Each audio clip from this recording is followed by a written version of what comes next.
Let's welcome in former Pennsylvania Senator and presidential candidate Rick Santorum. Put in a late night, and he's here bright and early. We appreciate you waking up with us, Senator. Good to see you. We're also joined by Newsmax host Allison Maloney. Great to have you with us as well. It was exciting last night to watch this play out. Senator, your take, and I guess the big question this morning, does Nikki Haley right now have a path to the nomination? No, I don't think she's had a path for a long time. That doesn't mean that she's not going to stay in the race.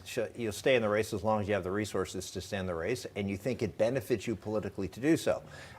It appears that she has the resources, number one. Number two, does it benefit her politically? That's a big question mark, particularly with South Carolina coming up and the fact that she's trailing very badly in that state. And it's not good to lose your home state, a state that you were a two-term governor in. So she has to make the political calculus as to whether this is good for her politically. The other aspect of whether it's good for her politically is what started happening last night, happened here on this network last night. It's going to happen everywhere in the Republican Party, which is get out of the race. Get out, because you're going to hurt the party. You're going to hurt our chances to win. It's about winning, and you're going to be depleting resources. I mean, there's going to be just a drumbeat on her to get out of this race.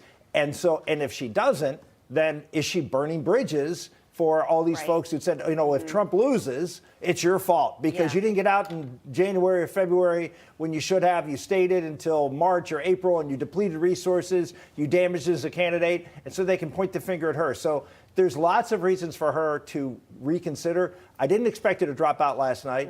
I don't think Trump's speech helped her getting out of the race. I think going after her with over 50% of the speech was the wrong move. If you go back to Iowa, DeSantis stayed in the race. Trump was very kind. It gave him a pathway to get out and not look like he was being bullied out by Trump. Now you've sort of put the hammer down on her, and it may backfire on him in the sense that she may just say, well, he went after me and he was not nice to me and I'm just going to stick around. So I understand why he did it. I mean, Trump doesn't like to be, that doesn't like. We can talk about the speech in a moment. I just think so. DeSantis, and we said this last week, that this was a political calculation. So DeSantis drops out of the race on Sunday because he's thinking, all right, if I don't do well in New Hampshire, I want to be a viable candidate in 2028. Nikki Haley apparently not making that same calculation. I think there is a difference here. I mean, it's down to her. And I see what she said last night. It makes a lot of sense. She started at 2%. She was nowhere. Even as a month or two ago, she was really not considered a viable candidate. And here she is. It's one-on-one. And that's a big deal. As someone who reached that themselves, you're thinking, well, give me at least a chance. This is my first time. I mean, it become a real two-person race just a few days ago,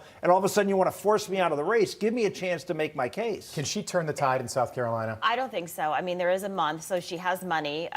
She's going to do a ton of advertising. She's going to hit the ground. But when you look at these polls and Trump ahead by 30 points, and this goes to show, she also, Nancy Mace, she's got people in her home state who are supporting Trump. So that could hurt her as well. But going back to what the senator said, I mean, she's got to think about her career and her political future, because if she got out now before potentially losing South Carolina, that could kind of save her and put her up for maybe running again. And so, but again, she won, or she came in second yesterday, but not as much as she thought, she was predicted to lose. So she's going to stay in. But it does come down to, what happens if she loses for her future and her career. And Trump said, look, now I've got to, instead of focusing on Biden and putting all my resources and money into going against Biden, now I've got to focus on going against Haley. And how are we going to unite the party? Well, but I get it's not a coronation, and it's still January. So that's the other point is it's January.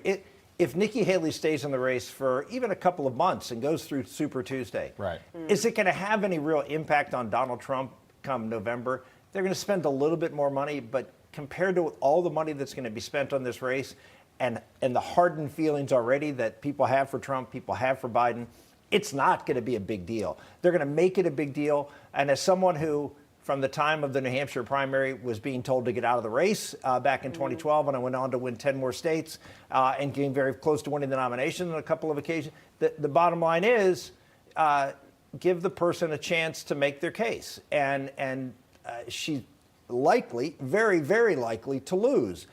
But it's January. And so let's just chill out a little bit here.